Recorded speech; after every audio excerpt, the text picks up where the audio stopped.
In this guide, I will be showing you guys how to install iOS 27 beta. Let's get started. First, make sure your iPhone is compatible with iOS 27 and create a full backup using iCloud or your PC since beta software can contain bugs and stability issues. So launch your preferred browser, then navigate to the website beta.apple.com. Once you're over here, scroll down. Now navigate to the section Sign In or Sign Up. You can use your Apple ID to sign in. Just click on the option Sign In, provide your Apple ID's credentials, and log in. Once you are logged in, you will be directed to this page. Here, navigate to the section iOS, then scroll down. Click on the option Enroll your iOS device. Now, archive a backup. Likewise, scroll down. You will need to turn on beta updates.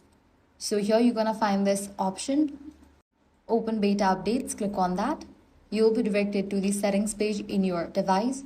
Here, check in for the option iOS 27 Developer Beta. Now you are able to download and install it. Keep in mind that early beta versions may have app compatibility issues, reduced battery life, or unexpected bugs. So this is how you can easily install iOS 27 beta. If this guide helped you out, do not forget to like, share, and subscribe.